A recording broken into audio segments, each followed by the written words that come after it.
ওনার বক্তব্যে ওনার ব্যক্তিগত জীবনের বিষয়টি তুলে ধরেছেন।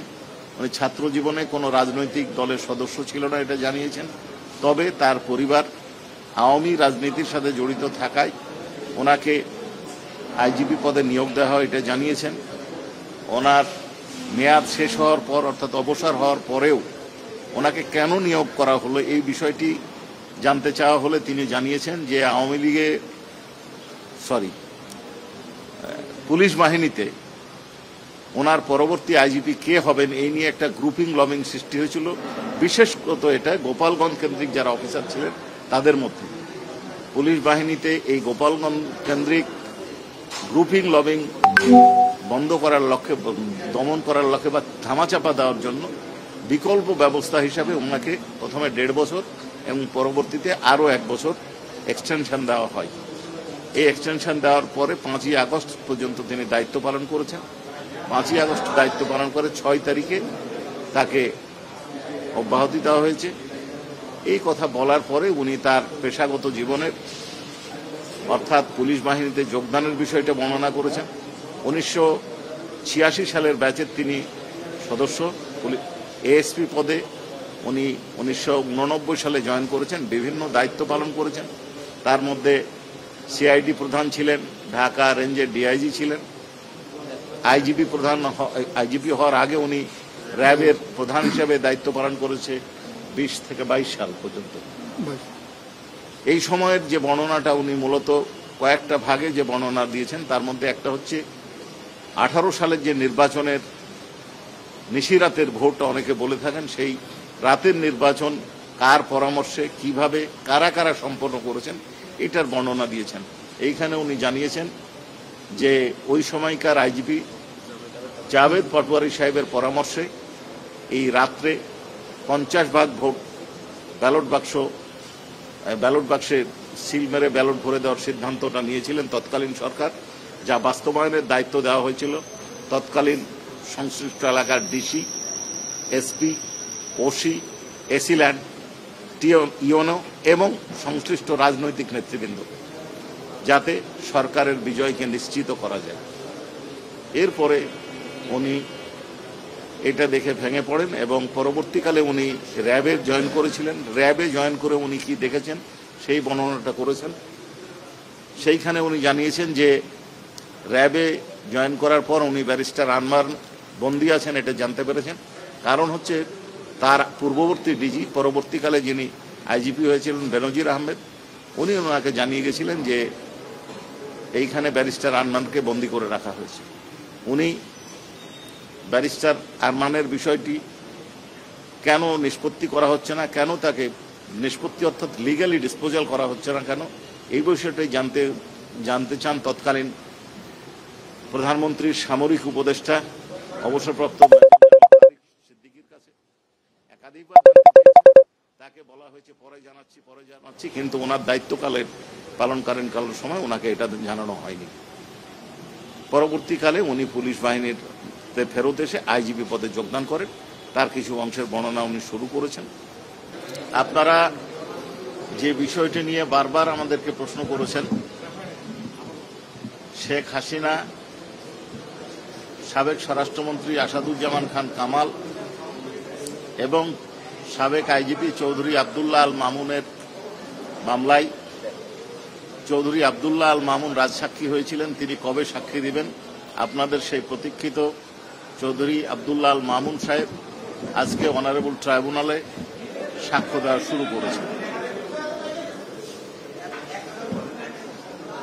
তিনি প্রথমে অনারেবল ট্রাইব্যুনালে সাক্ষ্য দেওয়ার আবেদন করলে অনারেবল ট্রাইব্যুনাল তার সাক্ষ্য দেওয়ার আবেদন মঞ্জুর করেন এবং তিনি একথাও বলেছেন আপনাদেরকে যে দোষ স্বীকারের পরে তিনি অনারেবল ট্রাইব্যুনালে ডায়ালগ সুবাসিত টয়লেট ক্লিনার, যার পাওয়ার প্লাস ফর্মুলা টয়লেটের কোনায় কোনায় পৌঁছে 99.99% জীবাণু ধ্বংস করে। রিমার্ক পূর্ণাঙ্গ সত্য প্রকাশের যে অঙ্গীকার করেছিলেন সেই অঙ্গীকার অনুযায়ী সাক্ষ্য প্রদান করবেন।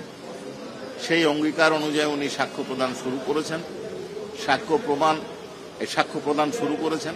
সেই সাক্ষ্যের কিছু অংশ অর্থাৎ তার জবানবন্দির আংশিক এই অংশ রেকর্ড করা সম্ভব হয়েছে। বাকি অংশ লাঞ্চ বিরতির পর শুরু হবে। উনি ওনার বক্তব্যে ওনার ব্যক্তিগত জীবনের বিষয়টি তুলে ধরেছেন। উনি ছাত্র জীবনে কোনো রাজনৈতিক দলের সদস্য ছিল না, এটা জানিয়েছেন। তবে তার পরিবার আওয়ামী রাজনীতির সাথে জড়িত থাকায় ওনাকে আইজিপি পদে নিয়োগ দেওয়া হয়, এটা জানিয়েছেন। ওনার মেয়াদ শেষ হওয়ার পর অর্থাৎ অবসর হওয়ার পরেও ওনাকে কেন নিয়োগ করা হলো এই বিষয়টি জানতে চাওয়া হলে তিনি জানিয়েছেন যে আওয়ামী লীগে পুলিশ বাহিনীতে ওনার পরবর্তী আইজিপি কে হবেন এই নিয়ে একটা গ্রুপিং লবিং সৃষ্টি হয়েছিল, বিশেষত এটা গোপালগঞ্জ কেন্দ্রিক যারা অফিসার ছিলেন তাদের মধ্যে।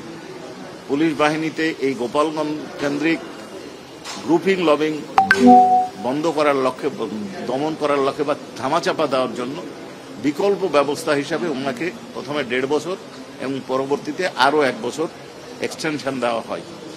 এই এক্সটেনশন দেওয়ার পরে 5ই আগস্ট পর্যন্ত তিনি দায়িত্ব পালন করেছেন।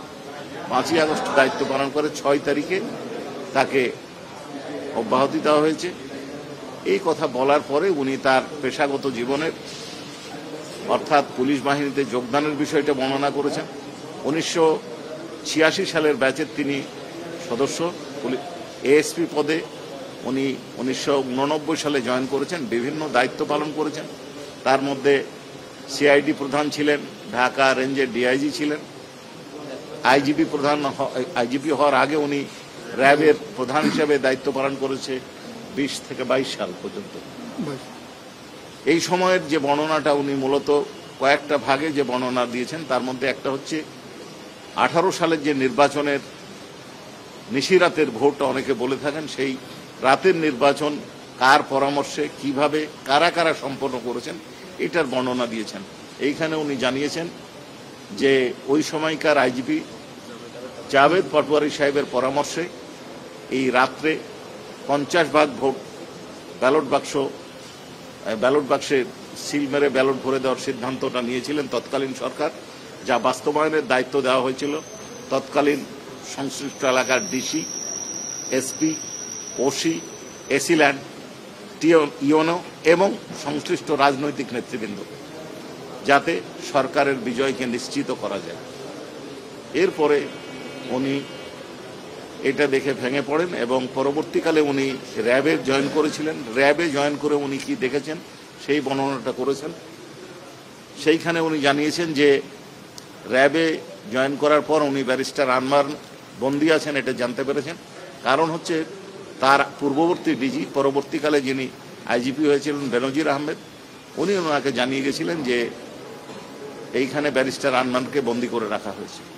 উনি ব্যারিস্টার আরমানের বিষয়টি কেন নিষ্পত্তি করা হচ্ছে না, কেন তাকে নিষ্পত্তি অর্থাৎ লিগালি ডিসপোজাল করা হচ্ছে না কেন, এই বিষয়টাই জানতে চান তৎকালীন প্রধানমন্ত্রীর সামরিক উপদেষ্টা অবসরপ্রাপ্ত সিদ্দিকীর কাছে।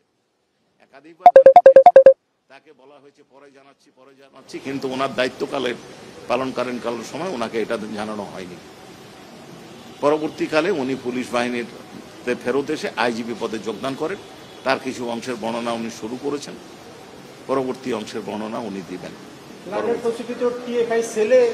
প্রধানমন্ত্রীর কার্যালয় থেকে তালিকা পাঠানো হতো এবং সেই তালিকার ভিত্তিতে নির্যাতন চালানো হতো, কেউ মারাও যেত, সেই তথ্যগুলো এসেছিল। জি, এইখানে টিএফআই সেলের নির্যাতন কিভাবে করা হতো, কারা উঠিয়ে নিয়ে আসতো, কাকে উঠিয়ে নিয়ে আসা হতো, এইটা কিভাবে নির্ধারিত হতো এটা বলেছেন উনি যে এটা মূলত প্রধানমন্ত্রীর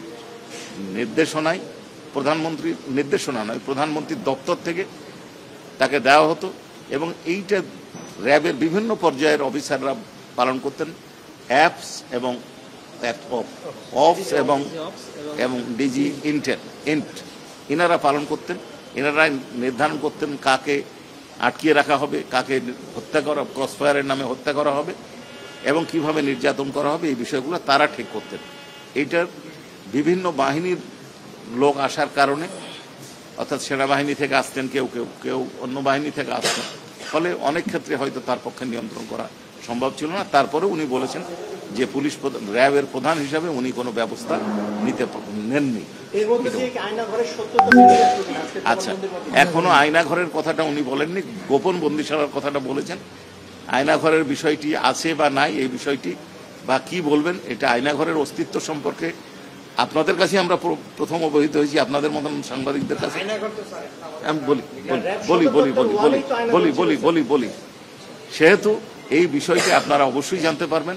আশা করা যায় ওনার বক্তব্য যখন জবানবন্দি শেষ হবে তখন পূর্ণাঙ্গ তথ্য আপনাদের সামনে আসবে।